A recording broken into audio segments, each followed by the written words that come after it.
खूनी महल का रहस्य। अंधेरी रात थी, चांद बादलों के पीछे छिपा हुआ था और हवा में एक अजीब सी ठंडक थी। और अपने दोस्त अली और बहन सना के साथ गांव के सबसे पुराने खूनी महल के बाहर खड़ा था। यह वही महल था जिसके बारे में कहा जाता था कि जो भी अंदर गया कभी वापस नहीं आया। यार मुझे बहुत अजीब लग रहा है, अली ने घबराते हुए कहा। डरने से कुछ नहीं होगा, हमें अंदर जाना ही होगा, वरना सच्चाई कभी नहीं मिलेगी, आर ने आत्मविश्वास से कहा। महल का खौफनाक दरवाजा, लोहे का पुराना दरवाजा चरमराती आवाज के साथ खुला।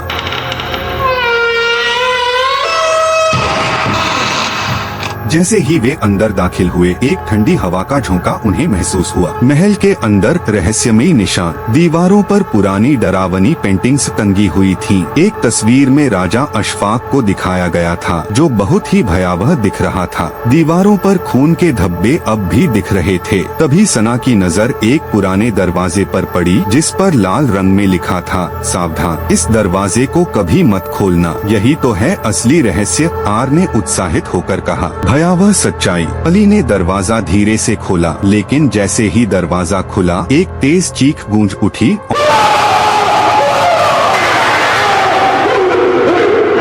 और एक डरावनी परछाई उभर आई। तुम लोग यहाँ क्यों आए हो? एक भारी खौफनाक आवाज गूंज उठी। सामने एक भूत खड़ा था जो कभी राजा अशफाक हुआ करता था। खूनी महल का सच। यह महल पहले एक सामान्य महल था, लेकिन मैंने अपनी शक्ति के लालच में अपने ही परिवार को मार डाला। तब से यह जगह श्रापित हो गई और मेरी आत्मा यहाँ कैद हो गई, राजा अशफाक के भूत ने कहा। लेकिन हम तुम्हें मुक्त कर सकते हैं, सना ने हिम्मत करके कहा। जादुई किताब। आर्यन ने देखा कि फर्श पर एक प्राचीन जादुई किताब पड़ी थी जिस पर चमकते हुए सुनहरे निशान बने हुए थे। वह समझ गया कि यही वह मंत्र था जो भूत को मुक्त कर सकता था। उसने किताब के शब्द ऊंची आवाज में पढ़ने शुरू किए।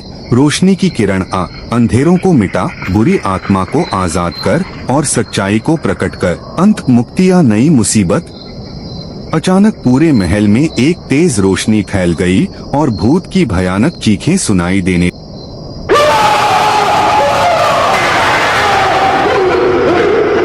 लगी। राजा अशफाक की आत्मा धुएं में बदलने लगी और देखते ही देखते हवा में गायब हो गई। धीरे धीरे महल के अंदर लगी खूनी दीवारें साफ होने लगी और अब यह एक पुरानी लेकिन सामान्य हवेली की तरह लग रहा था।